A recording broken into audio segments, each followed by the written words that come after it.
Family, Santee Sports here. Shout out to the LDBC family. You know, 109 to 108, the Cleveland Cavaliers were able to pull it off. Hogwash basketball, no defense, poor free throw shooting is not going to consistently get the job done. But kudos to them. I am not here to pat your back and show love to your favorite team. I'm here to point out the fuckery, the differences of things, and how they can get better, and what's the possibilities of the other team possibly being able to take hold of this series. Now, case in point, we've seen a situation similar to this, where the Pacers were able to come back in the regular season. This is a team that had to win 5 games to get in the playoffs, period. So why would you judge or look down upon them like they don't have the possibilities to destroy your world? The Cleveland Cavaliers here, at this point, they need to pick it up. A lot of people had it in their thought process that they just threw a couple games in order to lose first place because the second place role was a lot more easier. As you see today, that is false and completely not true. Because Indiana had every intentions on breaking their foot off in their asses. Okay? Now let's check numbers. 23 points from Kyrie Irving. 6 assists. Alright? 6 points from J.R. Smith. Very poor. Need more from him. At least 12 a game. 23 points from LeBron. Following 12 assists and 6 rebounds. Good game. A normal LeBron game. Alright? Kevin Love. 17 points. He's got to do more. Okay, he's got to do more. Shannon Fry, 11 points, 2 rebounds. Richard Jefferson, 5 points. Darren Williams, 5 points. Cal Korver, 3 points. Tristan Thompson, 13 rebounds with 8 points. Beautiful game by him. They need this type of game from him every game. All right, but the thing that really falls off the surface and everything else is when your team is coming fully equipped that you are, you have to do 2 to 3 things. Rather, your ammunition has to be super tight with the 3-pointers that you're shooting, which they were able to pull off with the Cavs. Or your defense has to be top tier, which it was absolutely not. This is why the game was so fucking close. This was an offensive game, ladies and gentlemen. All right? That's what it comes down to. And the possibilities were thick for another overtime and an upset loss at home for the first game. But it didn't happen due to that last shot not landing by C.J. Miles. But Jeff Teague, 15 points, 3 assists. Not a typical Jeff Teague game, not at all. Monte Ellis, 11 points. That's perfect for what the production that he needed to put out. 29 points from PG-13.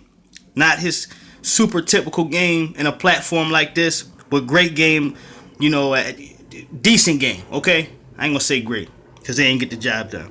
Miles Turner, as you've seen in the last stretch with Miles Turner blocking that shot down the lane, I told you this guy's at the half. He can play tremendous defense. He can set up the block, man. He can set good picks, and he can shoot the 3 and the mid-range shot as well. And he picked it up some in the second half. Aaron Brooks, 5 points. Okay? Lance Stevenson, 16 points, 7 rebounds. This is what I mean by bench production, ladies and gentlemen. This is the time when it counts. You can have some of the 5 best starters in the world. But when it comes to who you got coming off of the bench for those guys to rest, that makes the difference in what your production is going to be on the court when it's time for you to rest. Because if you ain't got no time to rest, eventually durability, fatigue will set in and you will be ripped apart. So these guys out here need to be exercising off the bench. I would say nothing less than 25 to 30 points a game off the bench. Absolutely.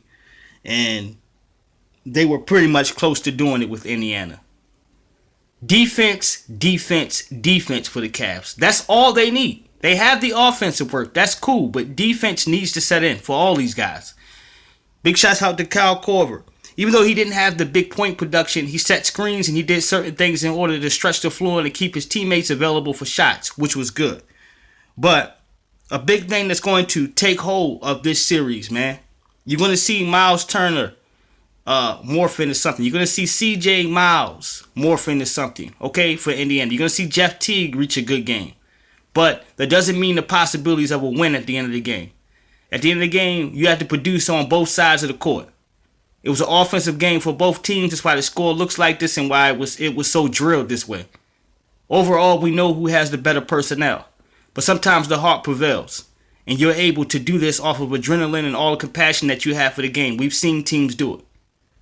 But we also know that the fix is in. Okay? We know that Cleveland is supposed to be the team at the end from the Eastern Conference in order to go to the finals for the big hurrah. Okay?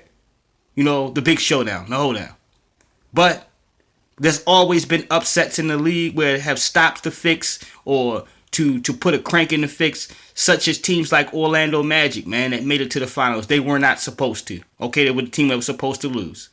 Sometimes the refs can't control it when you're causing collateral damage and putting your team in the casket before it was even time for burial time. I'll leave you guys with this message here going into game 2. The Pacers have a big opportunity to do something special because they've been here before and they've seen the culprit LeBron James so many other times before. LeBron James can flush these guys like turds because he's done it so many other times before without effort. And sometimes with the most pressure on his shoulder of all based on how hard they have came at him. I'll let you guys with the next one. This is Santee Sports. Y'all be safe now. In a minute.